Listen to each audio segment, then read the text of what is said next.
¿Qué tal? Muy buenas noches, ¿cómo les va? Como siempre les digo, para mí es un gusto, un honor estar junto a ustedes desde Canal C Argentina para presentarles Córdoba al Mundo. En una semana donde indudablemente hay una serie de hechos que están vinculados con lo económico, pero también fundamentalmente con lo político, que están absolutamente enraizados en los últimos tiempos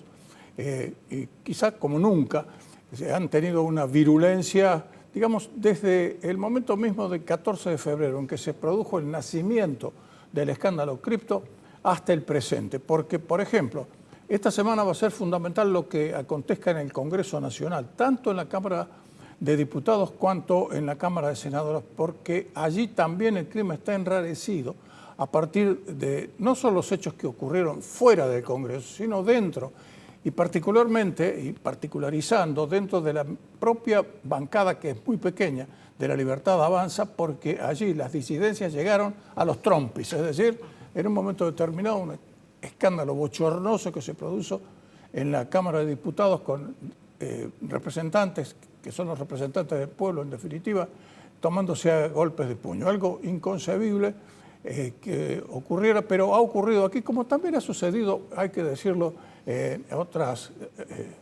otros órganos legislativos del mundo. Pero lo que pasa es que el que aconteció la semana pasada fue como el corolario, como una sucesión de hechos negativos, porque en el mismo momento en que eso acontecía,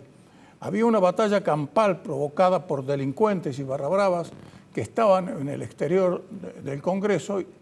se habían mezclado,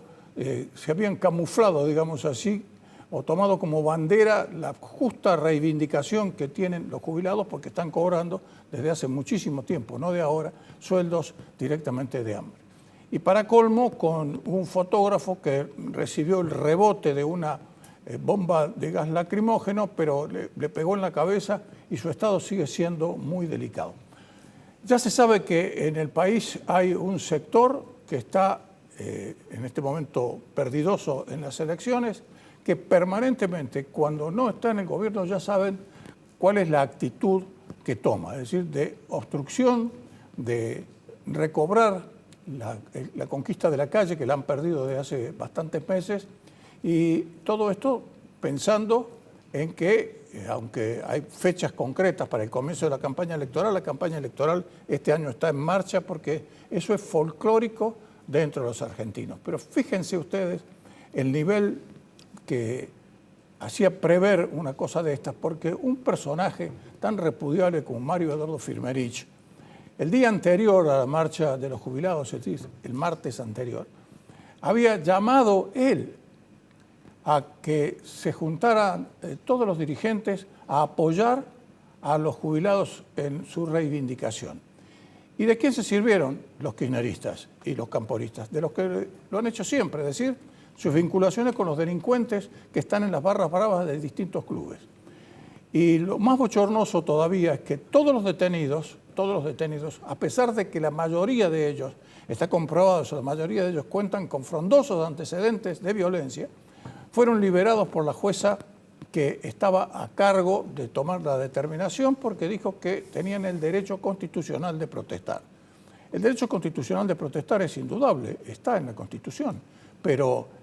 otra cosa totalmente distinta es romper todo, incendiar autos, hacer lo que fuere para crear un clima de zozobra. En medio de todo este panorama, el último día hábil de la semana pasada, el Banco Central de la República Argentina tuvo que salir a vender 475 millones de dólares porque había una serie de rumores que estaban haciendo, algunos lo tomaban como ciertos y en consecuencia estaba queriendo comenzar una crisis o una corrida cambiaria. Y fue la forma en que el Banco Central consiguió mantener estabilizado sobre todo el dólar ilegal, es decir, el dólar blue, y las cosas no pasaron a mayor, pero es una señal de alerta, una señal de alarma, porque los argentinos permanentemente nos hemos caracterizado también por volver a las andadas. ¿Será esto así o no? Todo este análisis lo vamos a realizar en el transcurso del programa con la presencia de Eduardo Dalmazo. Pero simultáneamente está el DNU que se ha enviado al Congreso de la Nación también, y que es otro de los temas polémicos, para el acuerdo con el Fondo Monetario Internacional. Acuerdo sobre el cual hay simplemente algunos lineamientos, porque se ha dicho que la mayoría de los fondos se van a utilizar para que el Banco Central pueda recuperar las LEFI, es decir, que en un momento, o que el Tesoro pueda devolverle al Banco Central las LEFI con el cual en un momento las inundó. Las LEFI, que son letras que no sirven absolutamente para nada, salvo en algún momento para hacerse de fondos del Banco Central, porque esas LEFI son intransferibles.